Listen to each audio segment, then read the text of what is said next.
राजा विक्रमादित्य अपने न्यायप्रिय शासन के लिए प्रसिद्ध थे। एक दिन महामंत्री दरबार में घबराए हुए आए और बताया कि उनकी बेटी गंभीर रूप से बीमार है। राज्य के वैद्य भी उसकी बीमारी का इलाज नहीं कर पा रहे थे। तभी एक अरशी ने बताया कि इस रोग का इलाज केवल स्वांग बूटी से संभव है, जो एक घने जंगल की रहस्यमयी गुफा में मिलती है। राजा विक्रमादित्य ने साहसिक निर्णय लेते हुए घोषणा की, यदि यह बूटी मेरी प्रजा की भलाई के लिए आवश्यक है तो मैं स्वयं इसे प्राप्त करने जाऊंगा। मेरी प्रजा का जीवन मेरे लिए सबसे महत्वपूर्ण है। इस प्रकार विक्रमादित्य ने अपने कर्तव्य और साहस का परिचय देते हुए एक कठिन यात्रा की ओर कदम बढ़ाने का संकल्प लिया।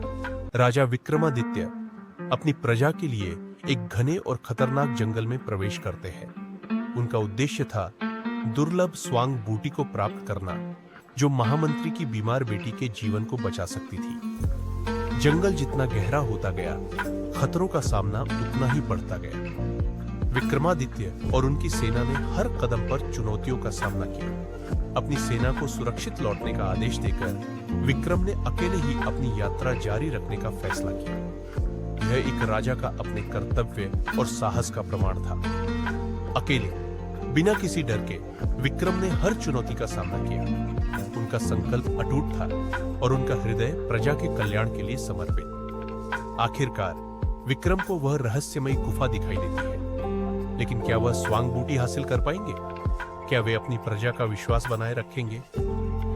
राजा विक्रमादित्य एक साहसिक यात्रा और राजा विक्रमादित्य अपनी प्रजा के लिए स्वांग बूटी की खोज में एक घने जंगल से गुजरते हुए एक रहस्यमयी गुफा में पहुंचे। गुफा का माहौल भयानक और खतरनाक था, लेकिन विक्रम ने साहस से प्रवेश किया। गुफा के अंदर एक वृद्ध तपस्वी ध्यान मग्न बैठे थे। विक्रम ने उन्हें प्रणाम किया और कहा, महाराज, मेरी प्रजा की बेटी की बीमारी का इलाज केवल स्वांग बूटी से ही संभव है। मुझे यह बूटी प्राप्त करनी है। तपस्वी ने विक्रम को देखा और कहा, यह बूटी पिशाचराज के पास है, जो अत्यंत शक्तिशाली है। इसे हराने के लिए तुम्हें अपनी साहसिकता, धैर्य और बुद्धि का पूरा उपयोग करना होगा। विक्रम ने दृढ़ता से उत्तर दिया, अपने कर्तव्य से पीछे नहीं हटूंगा। प्रजा की भलाई के लिए मैं हर चुनौती का सामना करूंगा। तपस्वी ने विक्रम को गुफा के अंदर जाने का मार्ग बताया और कहा, पिशाचराज को हराकर ही यह बूटी प्राप्त करनी होगी।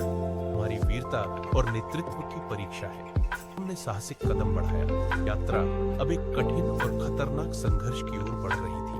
राजा विक्रमादित्य गुफा में स्वांग बूटी की खोज में प्रवेश करते हैं। अंदर अंधेरे और डरावने माहौल में छोटे छोटे पिशाच उन पर हमला करते हैं। विक्रम तलवार से बहादुरी से उनका सामना करते हैं और आगे बढ़ते हैं। गुफा के अंत में पिशाचराज अपने सिंहासन पर बैठा मिलता है। वह विक्रम को चुनौती देता है, अगर स्वांग बूटी चाहिए मुझे हराओ। विक्रम और पिशाचराज के बीच भयंकर युद्ध होता है। पिशाचराज अपनी शक्ति से विक्रम को हराने की कोशिश करता है, लेकिन विक्रम अपनी बुद्धिमत्ता और साहस से उसे परास्त कर देता है। मानते हुए पिशाचराज विक्रम को स्वांग बूटी सौंपता है। विक्रम स्वांग बूटी लेकर राज्य लौटते हैं। मंत्री की बेटी को औषधि दी जाती है और वह चमत्कारिक रूप से स्वस्थ हो जाती है। राज्य भर में खुशी फैल जाती है और प्रजा राजा विक्रमादित्य की जय जयकार करती है। घटना ने साबित कर दिया कि सच्चा साहस और निष्ठा हर समस्या का समाधान कर सकती है।